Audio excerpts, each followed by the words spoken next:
어제 저희는 처음으로 테이블을 직접 만드는 SQL을 사용을 해봤습니다. 그 전까지는 저희는 테이블이 만들어져 있고, 그리고 그 테이블에 데이터들이 있을 때 데이터들을 어떻게 잘 검색을 하느냐라고 하는 셀렉트 문을 일주일 동안 저희가 공부를 했었었고요. 어제 처음으로 create table이라고 하는 문법을 공부를 했고, create table은 SQL 문장의 종류들 중에서 데이터 데피니션 랭귀지 DDL의 한 종류다라고 말씀드렸었습니다.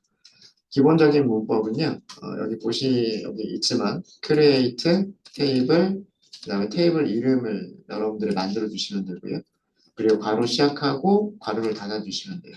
그리고 항상 문장 끝날 때는 세미콜론으로 끝나면 되고요. 그 다음에 괄호 안에는 그 테이블의 컬럼들을 정의를 해주시면 됩니다. 컬럼들을 정의를 하실 때는 컬럼 이름을 먼저 써주시고요.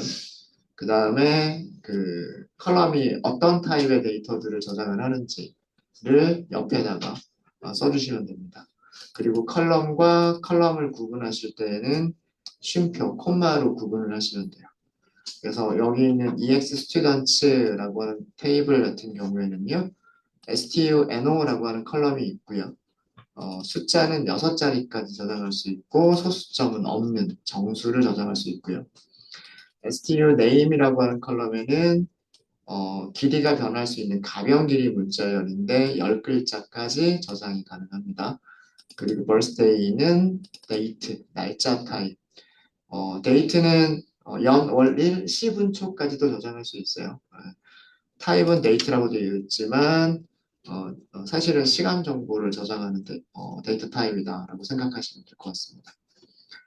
오라클에서 사용되어지는 데이터 타입은 숫자인 경우에는 넘버, 그리고 바차2라고 하는 가변 길이 문자열이 있고요.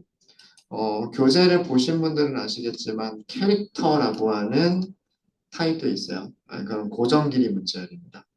그러니까 2바이트라고 하면 딱 2바이트의 문자까지만 저장할 수, 1바이트도 안 되고요. 무조건 2바이트만 저장해야 되는 그런 고정 길이 문자열도 있고요. 그 다음에 가변 길이 문자열도 있습니다. 그 다음에 날짜, 그 다음에 타임 스탬프라고 하는 게 있고요. 뭐 클럭, 블럭과 같은 그런 데이터 타입도 있습니다. 그 다음에 그 테이블에 행을 추가하는 문법도 말씀을 드렸어요. 기본적인 문법은요. insert into 테이블 이름, 그 다음에 그 테이블에 어떤 컬럼들의 값들을 저장할 건지 컬럼 이름들을 쭉 열거를 해주시면 됩니다. 테이블 이름 다음에 괄호를 쓰고요. 이 테이블에 있는 컬럼 이름들을 나열을 해주고 물론 인설트할 컬럼들만 그 다음에 values라고 하는 키워드를 사용하시고요. 역시 마찬가지로 괄호 안쪽에 이렇게 괄호 안쪽에 값들을 써주시면 되는데 이 값들의 순서는 여기 컬럼의 순서에 맞춰서 값들을 전달하시면 돼요. 근데 만약에 그 삽입하는 값들의 개수가 테이블의 컬럼 개수와 같고 값들의 순서가 테이블이 생성될 때 컬럼 순서와 같으면 그러면 뒤쪽에 그 컬럼 이름들을 열거하는 부분을 생략해도 괜찮아요. 그래서 간단하게 insert into table values 그럼 값들을 넘기실 때는 반드시 이 테이블 모양을 보셔야 되는 거죠. 컬럼이 3개니까 값도 3개. 그리고 첫 번째 값은 당연히 이 첫 번째 컬럼, 두 번째 값은 두 번째 컬럼, 세 번째 값은 세 번째 컬럼에 저장될 수 있도록 값들을 그 순서에 맞춰서 전달을 해주시면 됩니다. 그래서 문법은 정말 간단하죠. 네. create table, insert는 select와 같이 select처럼 이렇게 여러 가지 다양한 구문 절이 있지 않아요. select는 select from where 기본적인 구조가 이거잖아요. select from where by having by 이게 기본적인 구조죠. 근데 insert는 insert into values 딱 이거로 끝입니다. select는 또 복잡하죠. 여기에 from에서 join, on 뭐 이런 것도 나올 수가 있잖아요. 이런 것도 나올 수 있고. 그래서 그리고 뭐 서브 쿼리가 또 있을 수도 있고. 그래서 셀렉트 문 같은 경우가 굉장히 복잡하고 문장이 길어질 수가 있고요. 그 이외에 뭐 인설트나 이런 문장들은 그렇게 복잡하지가 않습니다. 이렇게 두 가지, 가장 많이 사용하는 두 가지 정도 알고 계시면 될 것 같습니다. 오늘은 다른 내용, 다른 인설트도 알려드리도록 할게요. 그러면서 어제 그 몇 가지 에러가 나는 것들 살펴봤죠. 인설트를 하려고 하면 에러가 나는 경우들이 종종 있어요. 그런 에러들이 우선 그 타입이랑 데이터 타입에 맞지 않아서 그런 경우들이 발생할 수가 있고요. 예를 들어서 여기가 지금 여기 주석 처리가 되어져 있는 46번째 라인 같은 경우에는 테이블에는 컬럼이 3개인데 인설트 하려는 밸류는 2개죠. 그래서 에러가 발생하는 문장이고요. 그 다음에 여기 53번째 라인 같은 경우를 보면은요. 컬럼 하나에 인설트를 하려고 해요. 그러니까 문법적으로는 틀린 게 없어요. insert into, table, 컬럼 이름, values, 값. 근데 문법적으로는 맞지만 이 문장을 실행해 보면 에러가 나죠. 그때 에러의 내용은 우리가 만들 때 6자리 정수로 만들었잖아요. 이렇게 보시면 6자리 정수 이렇게 만들었죠. 근데 지금 인설트 하려고 하는 값은 7자리 정수잖아요. 그래서 에러가 발생할 수 있고. 문자열도 마찬가지입니다. 가변 길이 문자열도 마찬가지고요. 10글자까지만 입력할 수 있다. 최대 10글자까지만 입력할 수 있다라고 데이터 타입을 정의를 했는데 지금 여기서 보면 11글자를 입력하려고 하죠. 인설트를 하려고 하죠. 그래서 역시 마찬가지로 에러가 발생합니다. 그래서 에러가 발생하면 그 에러 메시지의 내용을 읽어보시면 되고요. 내용을 읽어보고 물론 번역이 아주 매끄럽지는 않다라고 말씀드렸어요. 영어의 그 에러 메시지 내용을 한글로 어떤 자동 번역기처럼 번역한 그런 수준이어서 이렇게 번역이 매끄럽진 않지만 읽어보시면 대략 어떤 내용인지 이해가 되실 겁니다. 그러면서 뭐 여러 가지 문자열 타입에서 바이트와 캐릭터의 차이점 말씀을 드렸어요. 바차2도 마찬가지고요. 그 다음에 캐릭터라고 한 타입도 있다고 말씀드렸죠. 캐릭터나 바차2나 전부 다 마찬가지인데 바이트가 기본값이에요. 바이트가 기본값이고 캐릭터는 반드시 그 단위를 명시를 해주셔야 됩니다.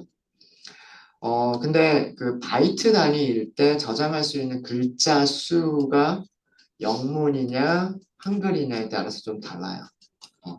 영문 숫자 특수기호 키보드에 있는 그런 문자들 같은 경우에는 1바이트고요. 그 다음에 한글 같은 경우에는 2바이트일 수도 있고 3바이트일 수 있습니다. 그거는 데이터베이스가 어떤 인코딩 타입을 사용하느냐에 따라서 한글이 2바이트가 될 수도 있고 3바이트가 될 수도 있어요. 지금 현재 우리가 설치한 오라클 21C 익스프레스 에디션 같은 경우에는요. 문자들을 인코딩할 때 인코딩 타입을 UTF-8이라고 하는 걸 사용하고 있습니다. 그래서 한글은 한 글자가 3바이트예요. 그래서 어떤 컬럼이 5바이트까지 저장할 수 있다라고 하면요. 영문이나 숫자나 특수기호는 5글자까지가 입력이 될 수가 있지만 한글 같은 경우에는 2글자가 입력이 될 수가 없습니다. 한 글자만 입력이 될 수가 있어요. 3바이트이기 때문에. 이런 것들 말씀을 드렸고요. 그러면서 여러 가지 테이블을 만드는 연습들을 했었죠. 이렇게 우리 EMP 테이블과 똑같은 모습으로 만들어 봤고요. 데이터 타입 보시면 문법을 먼저 좀 볼까요? create 테이블 이름, 그 다음에 괄호, 그리고 컬럼 이름들 쭉 나열하고요. 나열하고 컬럼과 컬럼들은 쉼표로 구분하시면 되고요. 그리고 컬럼 이름 옆에는 데이터 타입을 써주시면 돼요. 데이터 타입을 써주시면 되고, 넘버 40이라고 쓰는 부분은 네 자리까지 정수란 뜻이고요. 그 다음에 소수점 이하는 없다는 얘기입니다. 그러면은 9999까지를 저장할 수 있는 정수란 뜻이고요. 가변 길이 문자열인데 10바이트다. 그러면 영문을 기준으로 해서는 10글자까지. 한글 UTF-8 인코딩 기준으로 해서 한글은 3글자까지 저장할 수 있어요. 3, 4는 9. 그렇죠? 3글자가 9바이트니까. 이렇게 단위를 쓰지 않은 경우에는 9바이트라고 쓰는 거랑 동일합니다. 그래서 바이트가 기본 단위라고 기본 값이라고 말씀드렸던 거예요. 그 다음에 이 넘버 7, 2라고 쓴 거는요. 전체 자릿수는 7자리인데 그 중에서 소수점이 2자리다는 뜻이에요. 네, 그러면은 정수가 5자리고 소수점이 2자리라는 뜻이에요. 네, 그런 뜻입니다. 커미션도 마찬가지고요. DEPTNO는 2자리 정수란 뜻입니다. 2자리 정수. 다른 테이블들도 그렇게 비슷하게 만들어 봤죠. 넘버 타입 같은 경우에는 그 뒤에 이렇게 그 몇 자리인지를 그 지정을 안 할 수도 있어요. 지정을 안 하게 되면 오라클에서 허용하는 자릿수까지를 저장할 수가 있는데 10에 32승인가? 뭐 아마 그 정도. 저도 정확하게는 10에 몇 승까지인지는 모르겠어요. 근데 굉장히 큰 숫자까지를 저장하실 수가 있습니다. 그래서 그 좀 더 효율적으로 그 데이터를 관리를 하기 위해서는 어, 몇 자리까지 저장할 수 있다라고 하는 거를 지정하시는 게 그게 좋습니다. 네, 이렇게 해서 저희가 그 테이블을 만드는 가장 기본적인 것들을 말씀을 드렸었고요. 자, 오늘은 어제 말씀드린 대로 제약 조건이라고 하는 거를 설명을 드릴 겁니다. 테이블을 만들 때 제약 조건을 설정하시는 방법을 말씀을 드릴 거고요. 제약 조건의 종류들이 어떤 것들이 있는지를 설명을 드릴 거예요. 굉장히 중요한 부분이고요. 이 제약 조건은 여러분들 교재에서도 그 문제 제목이 뭐라고 나와 있냐면 데이터의 품질을 높이기라고 되어 있어요. 그래서 제약 조건을 잘 해주시면 그 테이블에 저장되는 데이터들의 유효성을 체크를 할 수가 있고 유효한 데이터들만 인설트가 될 수 있도록 해줄 수 있어요. 그래서 그 데이터의 품질을 높일 수 있다라는 그런 내용입니다. 제약 조건은 저희가 파일을 새로 하나 만들어서 할까요? 네, 여기 버튼 SQL이라고 하는 버튼 있죠. 단축키로는 Alt F10 해서 새 접속을 실행을 할게요. 그리고 계정은 스콧 계정으로 하도록 하겠습니다. 스콧 계정 확인.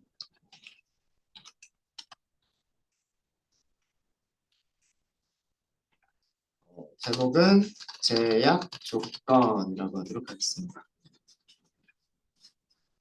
저장부터 할까요? 컨트롤 S 하셔가지고요. 폴더 선택하시고 11번째 파일 constraint라고 할게요. constraint. 이 단어가 제약 조건이라는 뜻이에요.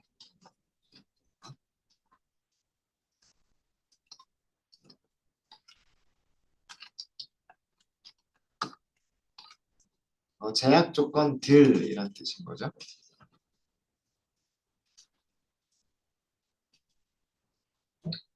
제약 조건이란 테이블의 어떤 특정 컬럼에 조건을 만족하는 값들만 들어갈 수 있도록 제약을 걸어주는 거예요.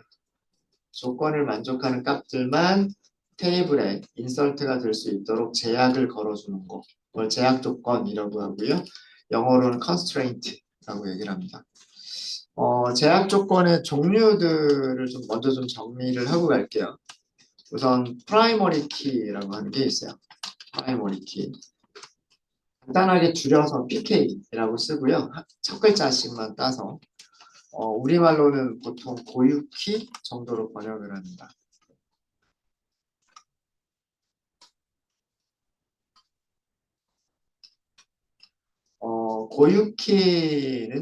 고유키는 이렇게 쓸까요?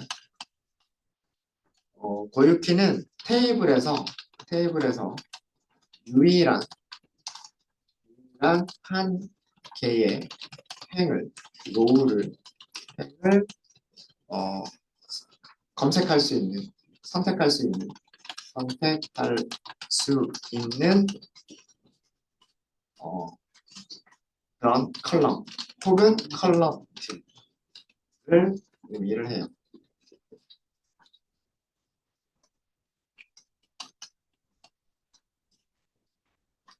PK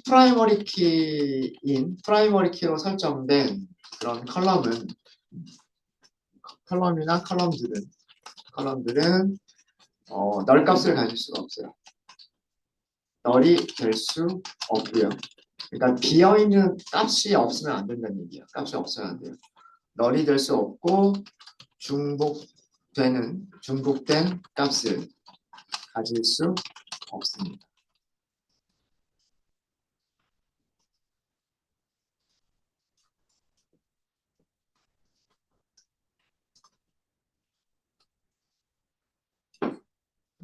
이게 무슨 얘기냐면요. 무슨 얘기냐면 우리 EMP 테이블 한번 열어서 볼게요. 제가 지금 EMP 테이블을 열었고요. 데이터를 보겠습니다. 데이터를 보시면 우리가 상식적으로 생각을 해서 어떤 회사에 사원들이 있으면 이름은 동명이인이 있을 수가 있겠죠. 근데 회사에 4번 입사를 했을 때 4번이 부여가 되잖아요. 4번이 겹치는 직원들이 있을 수 있을까요? 없겠죠. 그 다음에 입사를 했는데 4번이 없는 직원들이 있을까요? 입사와 동시에 4번이 이미 부여가 돼서 사원증도 발급이 되겠죠. 그죠? 그런 내용이에요. 그러니까 7369라고 하는 4번을 알고 있으면 그 직원에 대한 모든 정보 한 개의 행위죠. 그죠? 절대로 두 개 이상의 행위 나오지 않아요. 7369, 4번이 7369인 직원을 찾아주세요라고 하면 두 개의 행위 나올 수가 없고 한 개의 행만 나와요. 그리고 값이 없을 수가 없죠. 그죠? 스미스고 클럭이고 매니저는 누구고 입사는 언제 했고 급여, 수당은 얼마고 어떤 부서에서 일한다 라고 하는 값을 찾을 수 있어요. 바로 이런 역할을 하는 컬럼에는 어떤 제약 조건을 줄 수 있는 거냐면 프라이머리 키라고 하는 제약 조건을 줄 수 있는 거예요. 프라이머리 키라고 하는 제약 조건을 주지 않으면 인설트 할 때 중복되는 값들이 얼마든지 들어갈 수 있고요. 널이 돼도 괜찮게 됩니다. 근데 만약에 그 컬럼에 프라이머리 키라고 제약을 걸어주게 되면 그 컬럼은 절대로 널이 될 수가 없고요. 중복된 값을 같은 값을 가질 수가 없어요. 그래서 셀렉트 구문에서 어, 유일한 한 개의 행을 선택할 수 있다는 이 의미는 뭐냐면 셀렉트 문장을 만들겠죠. 뭐 select from emp 이렇게 where 이렇게 만들 거잖아요. 프라이머리 키라고 하는 제약이 걸려 있는 컬럼으로 우리가 뭐 이렇게 검색을 하면 유일한 한 개의 행을 찾을 수가 있는 그런 제약 조건을 프라이머리 키라고 얘기를 합니다. 네, 어렵지 않으시죠? 어렵지 않으시죠? 그래서 프라이머리 키 제약 조건을 언제 어디에다가 넣을 거냐 그리고 테이블을 만들 때 어떻게 프라이머리 키라고 하는 제약 조건을 줄 수 있느냐 이런 것들 살펴보도록 하겠습니다. 그 다음에 두 번째 제약 조건으로요. not null이라고 하는 제약 조건이 있어요. 이것도 제약 조건 이름이에요. 그냥 간단하게 첫 글자 따가지고요. n이라고 얘기를 합니다. n. not null이라고 하는 제약은 언제 주는 거냐면 반드시 값을 가져야 하는 컬럼이다라는 그런 반드시 값을 가져야 하는 컬럼. 널이 될 수 없는 컬럼이라는 뜻이에요. 널이 될 수 없는 컬럼이라는 뜻이에요.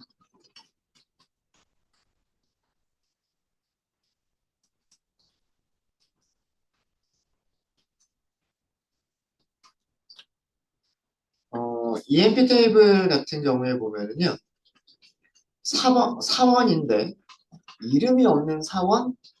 이거는 안 되겠죠. 그죠? 그죠? 이름은 반드시 있어야 되지 않을까요? 어, 직원인데 그 직원 이름이 없을 수 있어요. 그죠? 그러면 이 네임이라고 하는 컬럼 같은 경우에는 낱널이라고 하는 제약 조건을 주면 인설트 할 때 이름을 빠뜨리고 인설트 하는 거를 방지할 수가 있는 거예요. 네, 테이블을 만들 때 이네임이라고 하는 컬럼에 낱널이라고 하는 제약을 걸어주게 되면 제약 조건을 주게 되면 인설트 할 때 이름에 널을 주는 그런 것을 방지를 할 수가 있습니다. 그래서 낱널이고요. 뭐 개념 어렵지 않죠. 낱널 같은 경우에는 세 번째 제약 조건은 유니크. 유니크. 어, 유니크는 말 자체가 유일한이란 뜻이잖아요. 유일한. 네, 그래서 중복된 값을 가질 수 없는 컬럼이라는 뜻이에요. 중복된 값을 가질 수 없는 컬럼에는 유니크라고 하는 제약 조건을 주게 됩니다. 중복된 값을 가질 수 없다고 해서 널을 가질 수 없는 건 아니에요. 널은 가질 수 있어요. 그리고 널은 여러 개가 될 수도 있습니다. 널은 여러 개가 있을 수도 있어요.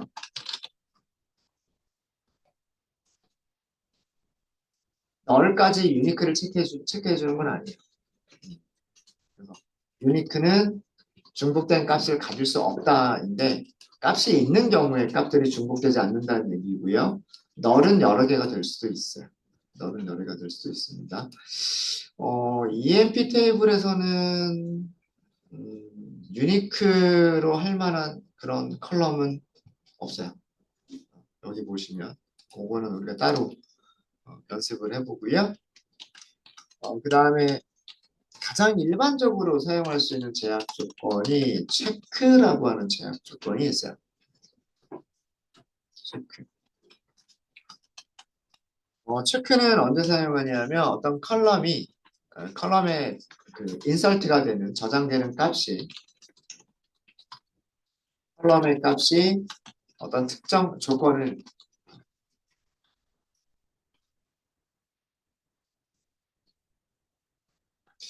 컬럼의 값이 조건을 만족하는 컬럼의 값을이라고 하도록 하겠습니다. 컬럼의 값을 어떤 특정 조건을 만족하는 값들로만 제한을 두겠다.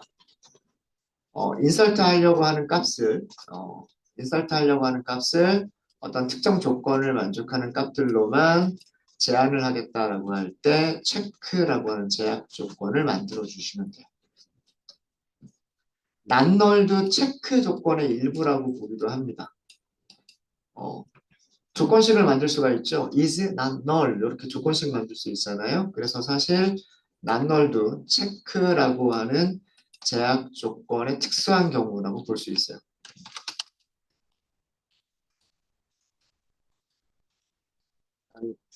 not null 제약 조건은 체크 어떤 컬럼 is not null 로 볼 수가 있기 때문에 이렇게 쓸까요? 낱널 제약 조건은 체크 제약 조건의 특수한 경우라고 생각할 수도 있어요. 할 수 있습니다.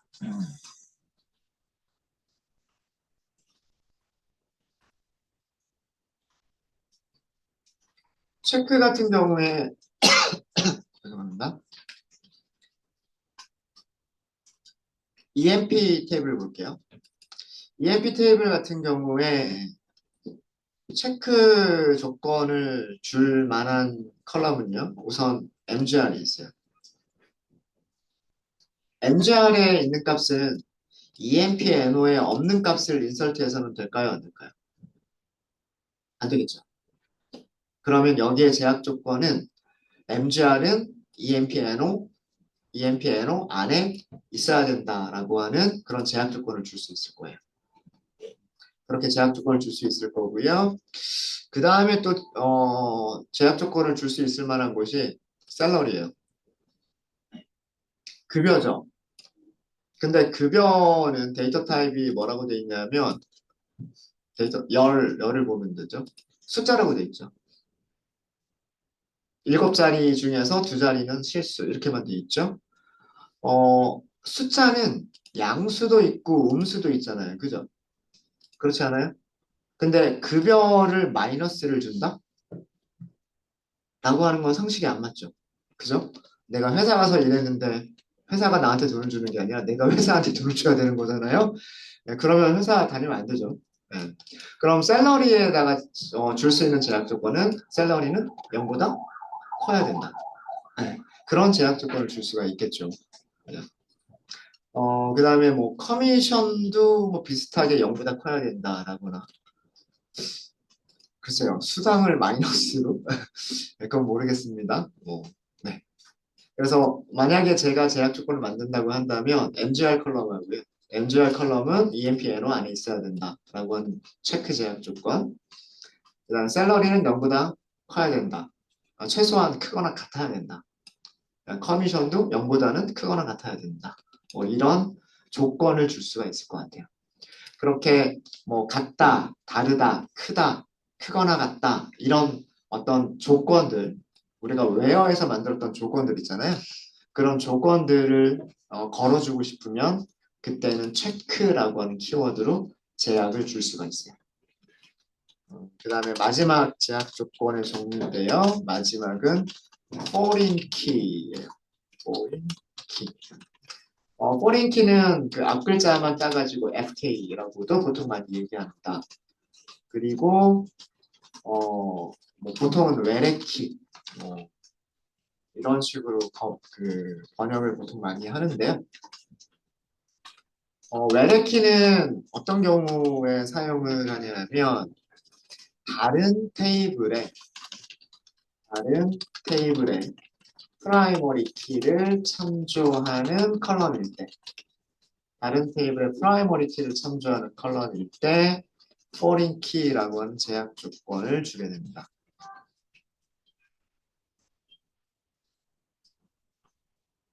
예를 들면 이거는 여기다가 예를 바로 들어볼게요. 예를 들면 우선 DEPT 테이블이 있어야 돼요. 그죠? DEPT 테이블 먼저 좀 볼까요? 네. 자, 제가 DEPT 테이블도 열었어요. DEPT 테이블의 데이터들을 보시면은요. 10번, 20번, 30번, 40번. 부서 이름의 앞에다가 번호를 매겨주는 이유는 뭘까요? 유일한 숫자를 부여를 해서 그리고 널이 되지 않도록 해서 간단하게 번호로 그 부서에 대한 정보를 간단하게 검색하려고 하는 게 번호를 부여하는 목적이겠죠. 그냥 일련 번호를 주는 거잖아요. 번호 자체가 큰 의미를 가지고 있는 게 아니라 한 개의 부서를 구별하기 위해서, 그죠? 하나의 부서를 선택하기 위해서 유일한 값, 널이 아니고 유일한 값을 부여를 하는 게 DEPT-NO죠. 그럼 이 DEPT-NO는 DEPT 테이블에서 무슨 역할을 하는 걸까요? 프라이머리 키 역할을 하는 거겠죠. 10번이라고 하는 숫자를 알면 어카운팅 부서에 대한 모든 정보를 알 수가 있어요. 20번이라고 하는 부서 번호로 검색을 하면 리서치 부서의 모든 정보를 검색할 수가 있어요. 그죠? 네, 그래서 DEPT 테이블에서 DEPT 테이블에 DEPT-NO 컬럼에는 무슨 제약 조건을 먼저 주고 프라이머리 키 제약 조건을 먼저 주는 거예요. 여기 프라이머리 키 제약 조건을 먼저 주고 그 다음에 EMP 테이블에 무슨 컬럼? DPT-NO 컬럼에다가 무슨 제약 조건을 준다? foreign key 제약 조건을 준다예요.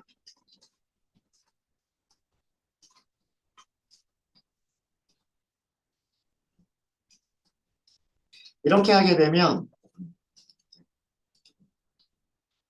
이렇게 하게 되면은요. EMP 테이블에 값들을 인서트 하려고 할 때, DEPT NO에 인서트 하는 값은요. 인서트 하려고 하는 값은 DEPT 테이블에 있는 값들로만 인서트를 할 수가 있어요. DEPT 테이블에 없는 값들은 EMP 테이블에 DEPT NO에 인서트를 할 수가 없게 됩니다. 그래서 그 foreign key 제약 조건을 제가 제일 마지막에 쓴 이유는 뭐냐면 어떤 foreign key 제약 조건을 어떤 테이블에다가 주려고 하면 그러니까 지금 우리가 EMP 테이블에 어떤 컬럼에다가 foreign key라고 하는 제약을 주려고 하면은요. 우선 먼저 뭐가 만들어져 있어야 되냐면 다른 테이블에 프라이머리 키가 먼저 있어야 돼요. 그래야 그 다음에 EMP 테이블에 foreign key를 줄 수가 있어요. 그래서 보통 foreign key 같은 경우에는요. 테이블을 만들 때 foreign 제약 조건을 같이 주지 않고요. 그러니까 순서를 EMP 먼저 만들고 DEPT를 나중에 만들 수도 있잖아요. 그렇기 때문에 테이블을 EMP를 만들고 DEPT는 따로 만들어야지 하고 DEPT를 만든 다음에 DEPT랑 EMP를 연결해야지 라고 할 때 그럴 때 테이블을 변경하면서 foreign key를 주는 게 일반적이에요. 테이블을 생성할 때부터 foreign key를 주려고 하면 테이블을 만들어주는 순서를 지켜줘야 돼요. DEPT 먼저 만들면서 프라이머리 키 주고 그 다음에 EMP를 만들어야 되는데 실제 실무에서는 여러분들 실무에서는 EMP를 먼저 만드는 경우들이 많아요. DEPT를 나중에 만드는 경우들이 많아요. 그래서 그런 경우에 foreign key는 테이블 변경하는 명령으로 foreign key를 주는 경우들이 많습니다.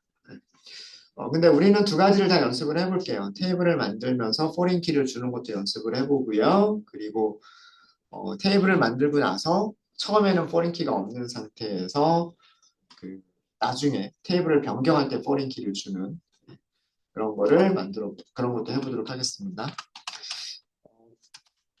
이런 설명을 조금 더 드리면 foreign key